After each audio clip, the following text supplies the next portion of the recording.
Hello students, welcome to EPG Pathshala. I am Dr. Anupama, Professor at Department of Economics, Punjabi University, Patiala. I am going to talk about the module Neighborhoods and Communities in the Urban Areas from Population, Urbanization and Poverty. So students, we are going to discuss about various principles of sustainable neighborhood communities along with an efficient management of the urban areas. City is a cohesive unit involving various stakeholders such as residents, business, officials, political leaders, visitors, daily commuters, employers, as well as the employees. All these stakeholders expect city to be a better place. They share the common interest of optimizing the services and minimizing the threats of a city life. Cities have always been at the center of economic growth, technological advances, and cultural production. But their rapid growth has also brought negative things. Urban violence and poverty, homelessness, overcrowding and health problems, pollution, and waste. With the citizens or the residents as the center of all the urban policies, and for citizens, the basic amenities, social and economic environment as the main focus, the neighborhoods and the communities in which they live are as important as other components of city life. While individuals strive for better lives, the efforts cannot be personalized in a society. For better life in urban areas, no one actor can improve the urban environment alone. Responsibility is shared between governments, non-governmental and community organizations and the citizens. Better citizens form better neighborhoods, better communities, better governments, better nations, and this process goes on. Of course, this process is bidirectional. The flow and intensity of these interrelationships define the quality of life in an urban area, which is reflected in quality of life of individuals as well as the neighborhoods. So in this respect, we can define the neighborhoods as well as the communities. But before that, let us discuss about the objectives of this module. So this module aims to throw light on defining neighborhoods, defining a community, managing the neighborhood communities, the principles of sustainable neighborhood communities, efficient street work, the benefits of high density urban areas, benefits of mixed land use, the social mix in urban areas, limited land use specialization. Defining neighborhoods. A neighborhood is a geographically localized community within a larger city, town, suburb, or rural area. It is a delineated area within physical boundaries where people identify their home and where they live out and organize their private lives. Neighborhoods share many characteristics with an onion. The inner core is tightly drawn. In the core, the home, immediate neighbors, and security are paramount. Around the core are the neighborhood environment, shops, and schools. The outermost layers can reach into adjacent neighborhoods, the city center or the city rim for jobs, friends, relatives, and wider services such as leisure. There is a strong social component to neighborhoods. People connect with their neighbors in many ways, often unspoken ways, that is through security, cleanliness, the environment, social behavior, networks, and conditions, access to basic services such as schools, doctors, transport, and shops. Neighborhoods provide important supports, particularly to families with children and more elderly residents. They can therefore also undermine that support if conditions are not maintained. The quality of a neighborhood's physical and social environment determines its value and status. The competition to access homes within it, the quality of services provided, and how much people are willing and able to pay to live within it. Who lives in any area is a powerful determinant of both neighborhood quality and property values. Therefore, it is a circular process with conditions influencing behavior and behavior influencing the conditions. Defining a community. A community can be a distinct and uniquely identifiable collection of individuals. Aside from locality, communities can be defined by their interaction, like a discussion group community. A community can be a segment of society or a group with shared interest. Thinking about community as a series of interconnected circles, as shown in the figure, with what's in a circle is a community and what's outside a circle is not community. We can easily observe a fairly interesting picture of how communities can be defined and how they might even share multiple characteristics. Potential overlaps between communities introduce interesting twists on the power of such combinations. Now, if we try to give a physical shape to community in an urban space, we can say that community space is one of the urban spaces where the civil life of the neighborhoods flows. Public spaces of the city are spaces of sociability where social encounter can and does take place. These are the spaces where people meet, interact with each other, or stay together for a number of hours in a day. Even if they do not interact, they at least share the common services. So let us discuss how to manage the neighborhood communities. People connect with their neighborhoods in a number of ways. All of them share common problems and issues related with neighborhood communities. In recent decades, the landscape of cities has changed significantly because of rapid urban population growth. A major feature of fast growing cities is urban sprawl, which drives the occupation of large areas of land and is usually accompanied by many serious problems, including inefficient land use, high car dependency, low density, and high segregation of uses. Coupled with land use speculation, current models of city growth result in fragmented and inefficient urban space where urban advantage and city concepts are lost. Cities of the future should build a different type of urban structure and space where city life thrives and the most common problems of current urbanization are well addressed.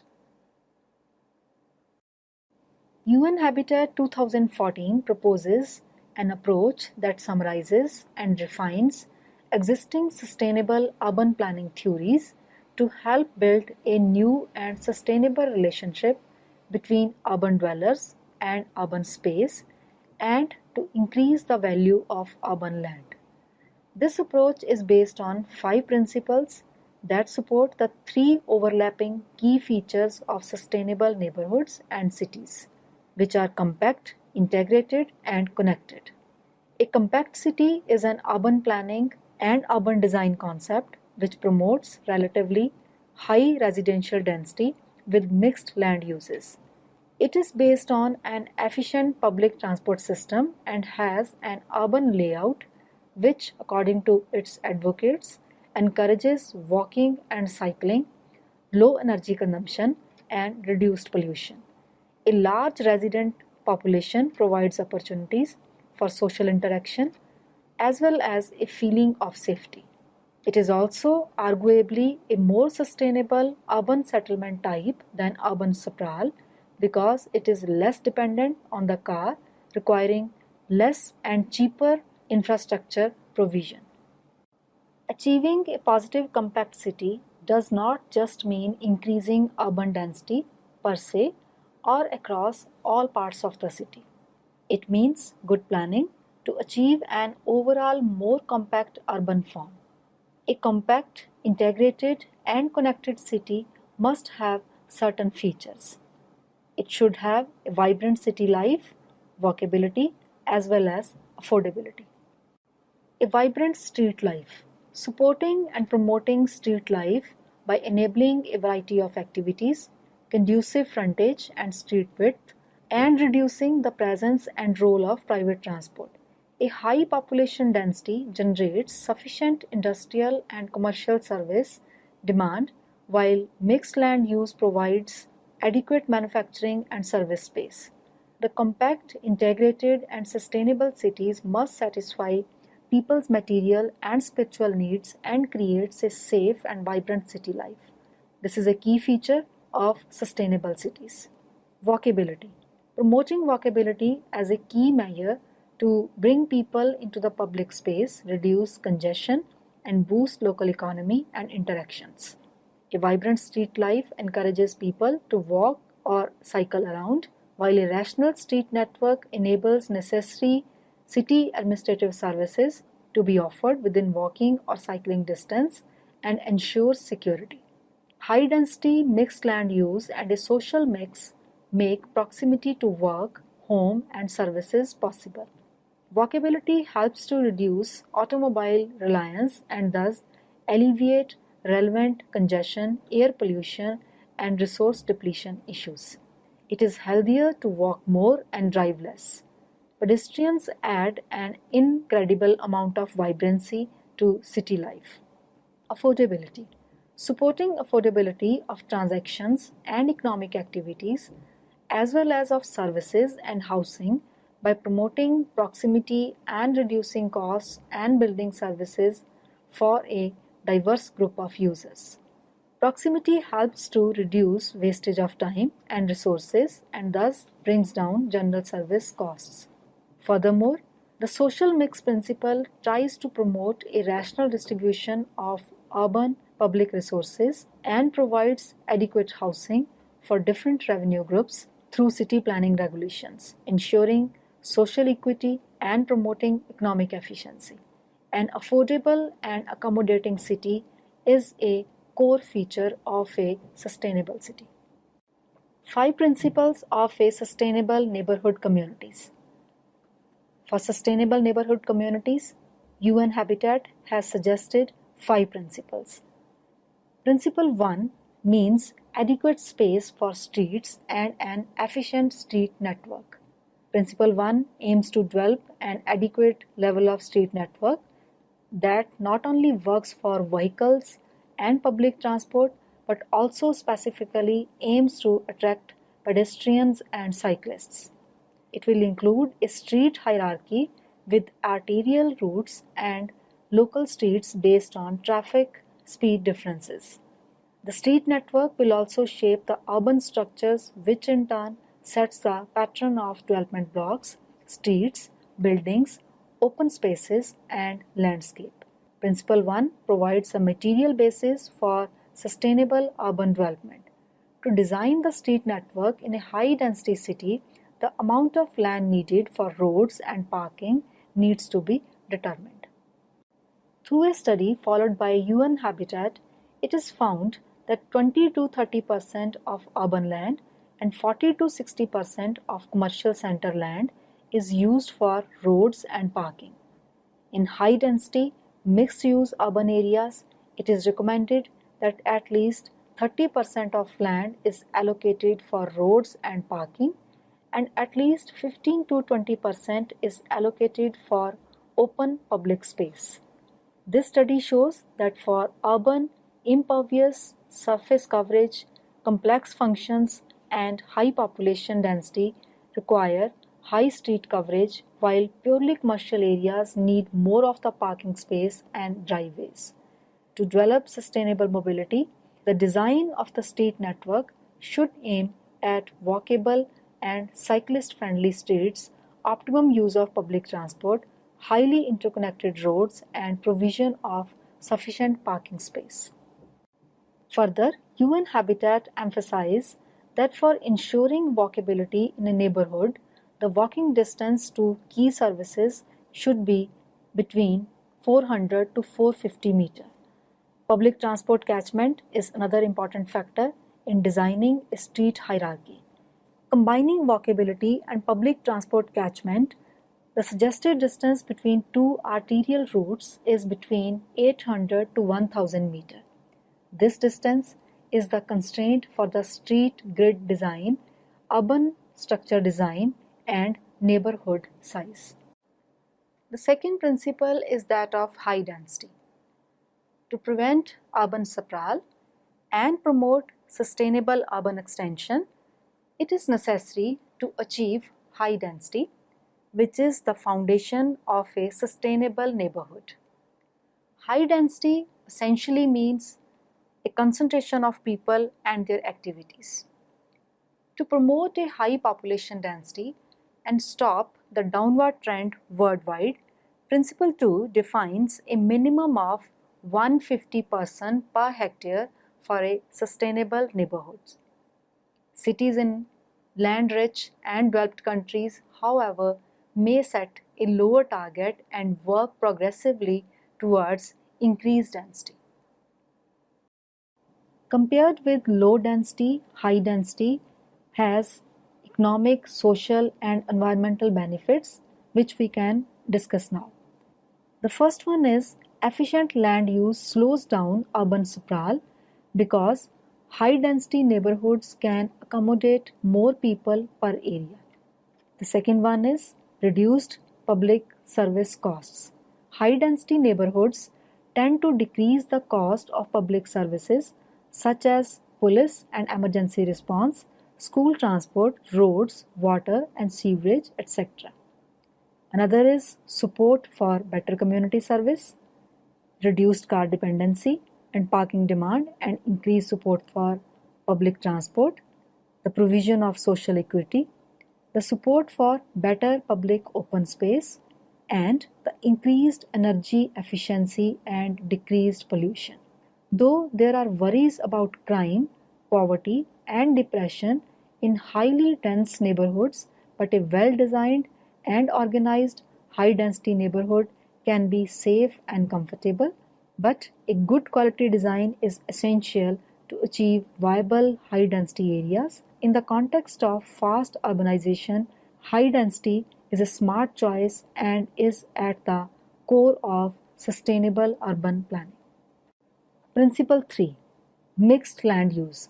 At the end of the 19th century, with the introduction of modern urban planning concepts, the land use zoning approach was applied and single function areas came into existence in cities all over the world. The adoption of single use zoning strategies has resulted in serious problems for cities.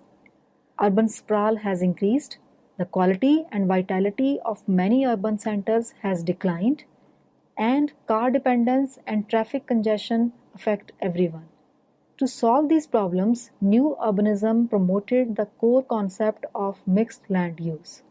Mixed land use requires some combination of residential, commercial, industrial, office, or other land use. When different functions are mixed in one neighborhood, economic and residential activities should be made compatible and well balanced by careful design and management. According to research done in the 1950s on land use in central business districts, that is CBDs, 68% is the optimum floor area allocation for economic uses, 22% for residential use, and 10% for public service use. However, if too little area is for residential use, the CBD or neighborhood will decline.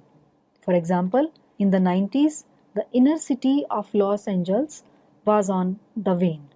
By applying a mixed-use concept to reform the city, the people were drawn back to the city center.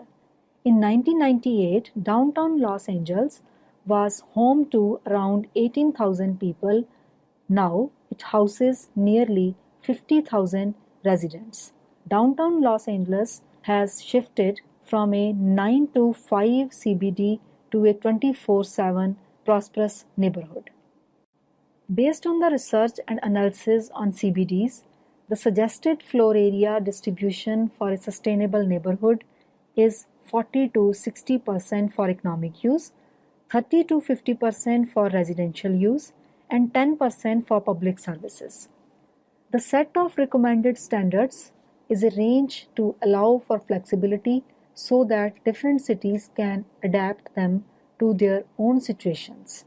Mixed land use is an inherent part of the nature of cities and is a pillar of sustainable urban development. Principle 4 is that of social mix.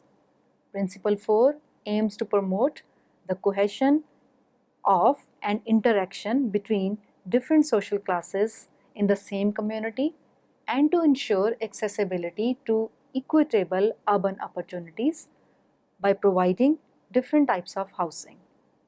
Social mix provides the basis for healthy social networks, which in turn are the driving force of city life.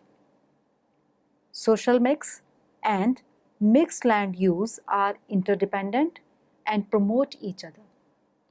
Mixed land use and appropriate policy guidance leads to social mixing.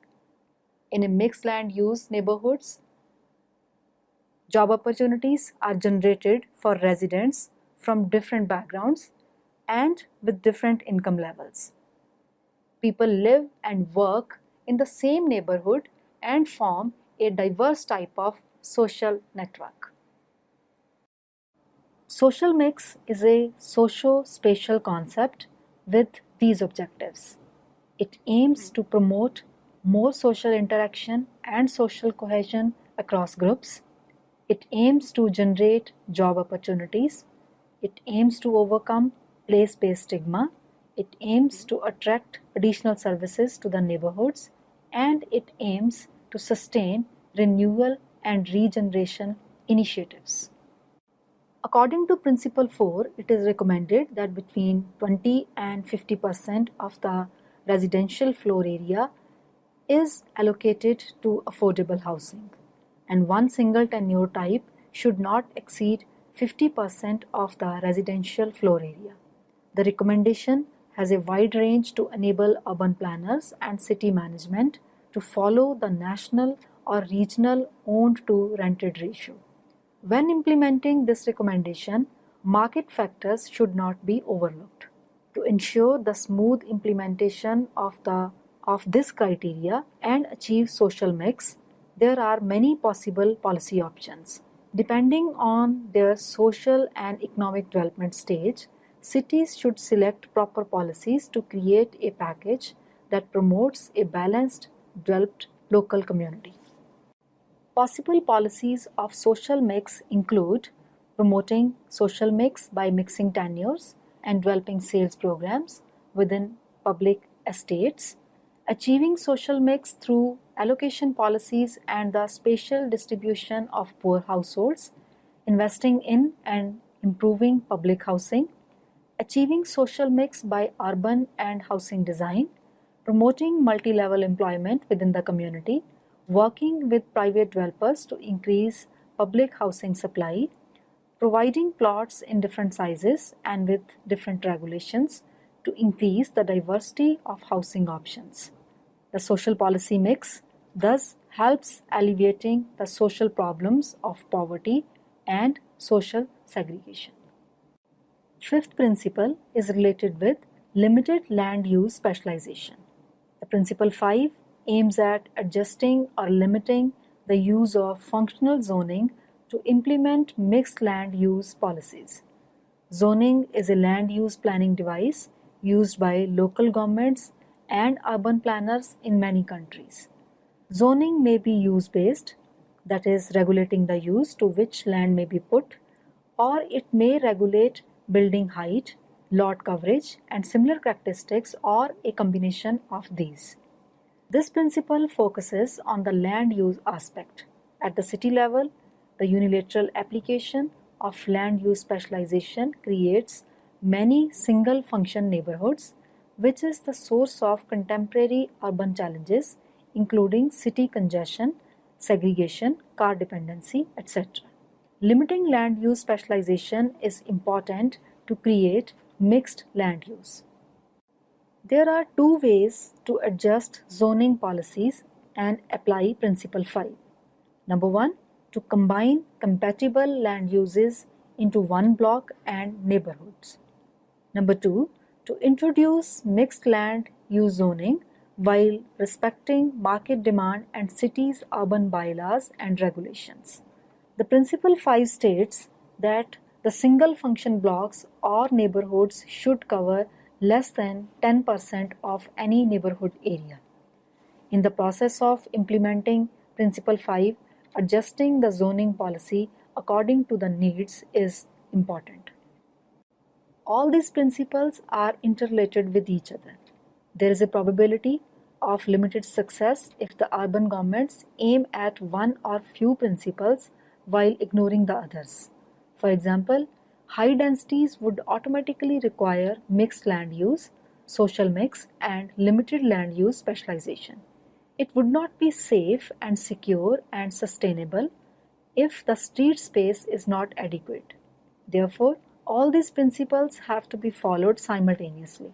Figure 5 clearly shows that the 5 principles are highly interrelated and support each other. High density provides the population and activity basis for a sustainable neighborhood. Adequate street density is the material basis. Mixed land use and social mix shape the land use and social life in the neighborhood, and limited land use specialization is the first step towards mixed neighborhoods.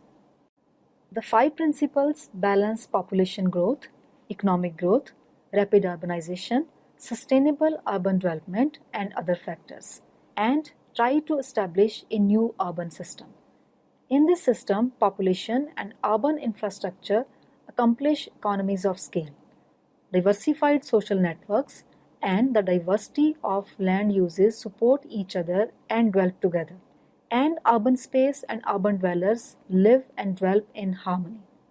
Besides good planning and design decisions, the application of these principles also require supporting legal frameworks and analysis of the local society and economy, appropriate infrastructure technology and capacity, and the institutional capacity to enforce decisions. These principles are highly significant for developing sustainable neighborhoods in fast-growing cities, new urban settlements, urban renewal, and for urban densification. These principles give idea about how limited land can be optimally used by providing maximum of the services to the neighborhood communities. These principles not only take care of economic and environmental considerations of the neighborhoods, but also give due attention to social and cultural aspects. Therefore, by following these principles is the best strategy in rapidly urbanizing economies. So students, let us sum up what we have learned from this module. To sum up, it can be stated that the neighborhood communities are the central point of a city. They share common interest and face similar risks and threats of a city life. However, in a city, every individual or a community aspire for a better life. But for attaining a better life, the equal involvement of all the stakeholders of urban areas is required. For compact, integrated, and connected city, the sustainability of the coexistence of all these features is very important. And for sustainable development of the neighborhoods, the cities have to follow 5 principles. These principles aim at optimum utilization of urban resources, and in order to achieve this aim, it is suggested that institutional and organizational changes should be operationalized in order to have adequate street space, support high density areas, ensure social mix, and mixed land use along with limited land use specialization. All these principles have to be followed simultaneously, as there is no such alternative of prioritizing a few and postponing the others. The sustainability of neighborhood communities depends upon the degree of success achieved on the given scale of these principles. These principles not only give us a guide to achieve the target of building happy, safe, and sustainable neighborhoods, but also tells us how far we are from achieving a particular goal. So that's all with today's lecture. I hope you must have enjoyed it. Thank you.